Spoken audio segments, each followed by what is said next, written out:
Hey, what's up, everybody? Welcome to Indie Comics Review. This is the show where I take a handful of books from the books that I read from the last week and do reviews about them. So this week I've chosen 3 books. If this kind of content is interesting to you, then be sure to hit the like button and the subscribe button. So let's get started. This week the first book is from a couple of weeks ago, Proctor Valley Road. This is written by Grant Morrison and Alex Child and is wonderfully illustrated by Naomi Franquist. This takes place in California in 1970. We follow this bunch of girls that it's like four friends that they decided that they're going to figure out a way to go see Janis Joplin play a concert. In I think 3 weeks she's coming to town. So they have like about maybe $10 raised out of a possible $80 goal that will send them all to the concert. Maybe even less. It's like about equivalent of 1970s $80, like $10. So it's like really cheap. But this $10 would take all 4 of them to the concert. Anyway, so they're these are just fun-loving kids, just doing stuff that kids do in California or anywhere, getting into mischief, hanging out, some of them hanging out with boys and stuff. And there's been some weird activity in the area on Proctor Valley Road. And there's some myths about what's been happening. It's like, there's gossip in town and such.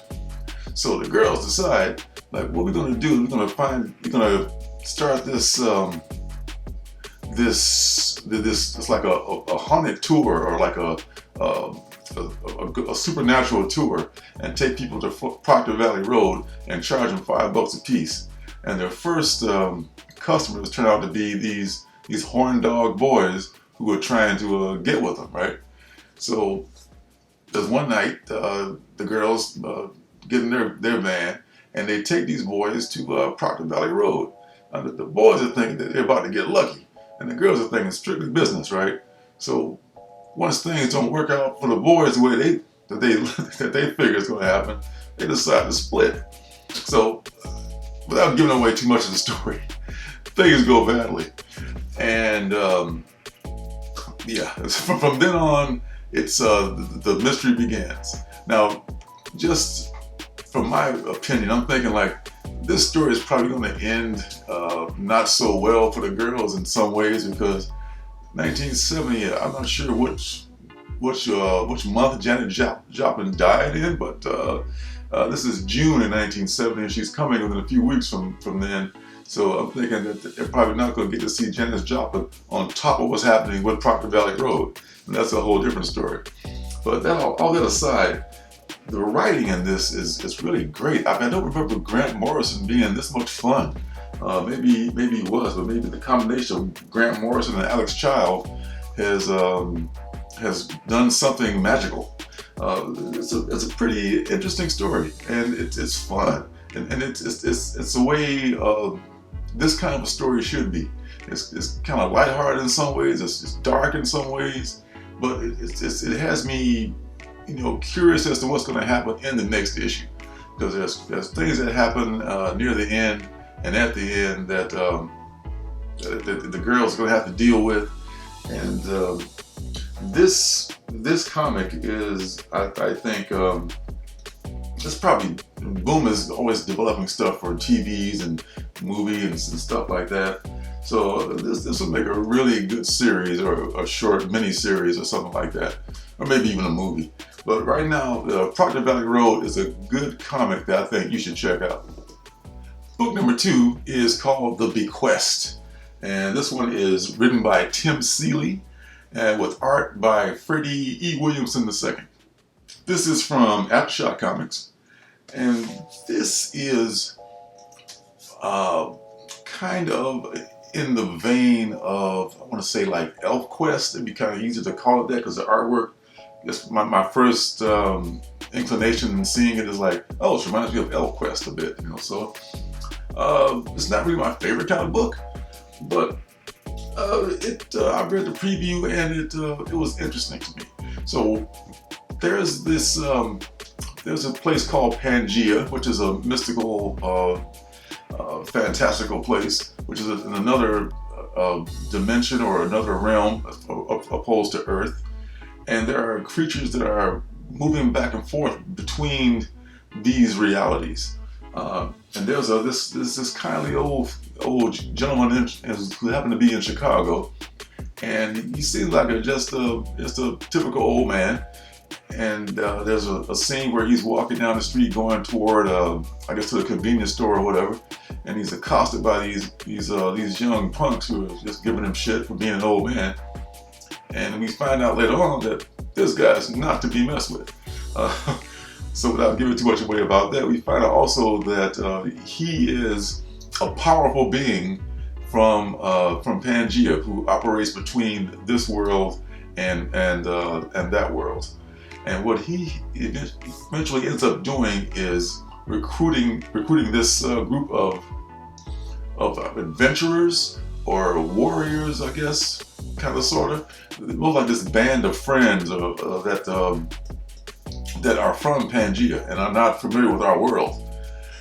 He ends up bequesting them, I guess is the word, and they end up coming to our reality to do his bidding for him, and to not just to do his bidding, but to help with this task that he needs done.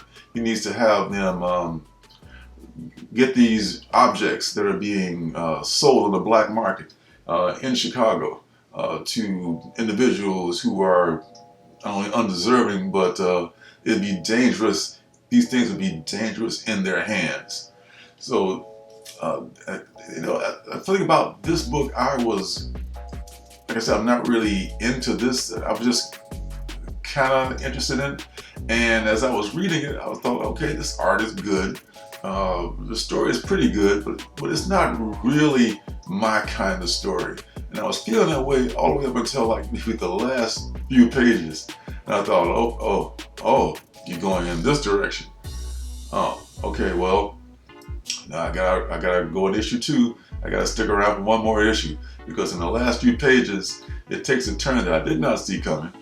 And it seems like it's more than just a fairy elf kind of a fable kind of a story. So if you like those kind of stories, like those elf quests or anything in that vein, then you're probably gonna like this. But I think this could be a good story even if you're just slightly interested in it. Give it the one issue test. You don't have to give it 2 issues. Just give it 1 issue.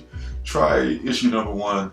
The Bequest is a very well drawn story, and this story could be interesting to you. It might surprise you. So check out Bequest from Aftershock Comics. The last book of the night is Ultra Mega, and this is written and illustrated by James Herron, and beautifully colored and layered by Dave Stewart. Dave Stewart, I can't stress how the colorists sometimes don't get credit on a lot of these books, including myself. But Dave Stewart, I should say, does a really good job on the coloring on this book.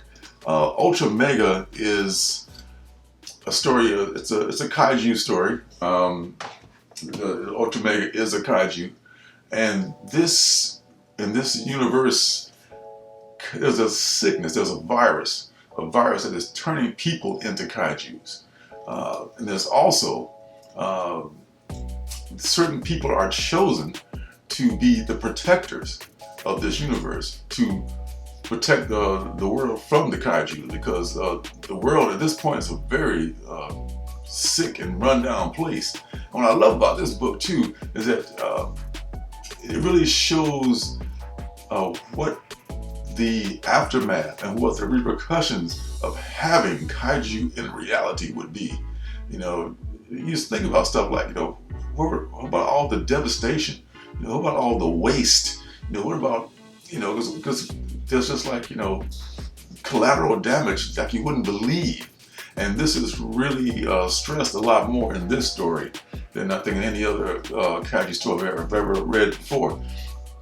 Not only that, but there's a lot of body horror, and it is so beautifully illustrated by, I'm just kind of blown on. I'm not a huge kaiju fan. I like Kaiju Score, which was done by Aftershock a few weeks ago. I like that, but I'm not a huge kaiju fan, and this, I was just drawn into this because of the beautiful artwork, and at the same time, it draws you in with its beauty, and you're repulsed by the grossness of it. It's this kind of a weird thing. Like, oh my God, yeah, that's messed up, and yeah, that's pretty cool too. There's an instance where like one of the kaijus is Ultra Mega is the lead kaiju. This ordinary guy has been entrusted with the mantle of being the Ultra Mega. He's like the biggest defender of the people, but there are other defenders who protect against these kaiju too. But there's an instance where that's like blood is just like one of the kaijus is wounded, and the blood, because they're so big, the blood just gushes in the streets, and it's just a horror show. You can just imagine that, and then they illustrate it so well, or at least James illustrates it so well in his book. So this particular menace that they're fighting is one of the, I guess, most baddest kaijus that these guys have ever faced, and it's going to take every one of these defenders, these protectors, to overcome this kaiju. And this is a real, very, I won't say realistic, because that's one way to put it, but it's just I think maybe 40-something, 50 pages long. It's a double-sized issue, beautifully colored and drawn. As I said before, the details are just so good, and it's just so hard to write or draw something for this guy to do such a great job writing and drawing a book this size. And they've got, like, I think at least 2 more issues coming out, the same size, the next couple of issues. I wonder how long it took them to make this. Is it all, I mean, does he do this every month, or is it going to be, I don't know, how far in advance was it made? I don't know. But it's really, really such a well done book. It's probably my favorite thing of the week, of the past week, I would say for sure. Ultra Mega is something that, man, if all the hype has been on the other Image comic that came out maybe a few weeks ago, Berserker. But this, to me, this delivers more so than Berserker. I mean, Berserker was good, and it was, it was action packed and everything. But compared to some of the books that have come out recently, like Berserker, Non-Stop Spider-Man, books that purport to be so full of action and non-stop fighting and stuff like that, this Ultra Mega is something that I just have not seen myself. It's a combination of a few different genres, and I think if you enjoy comics, if you enjoy this genre of comics especially, you're gonna love this book. So yeah, definitely 2 thumbs up for Ultra Mega. Just do yourself a favor and pick up this book, folks. So that's going to do it for this week.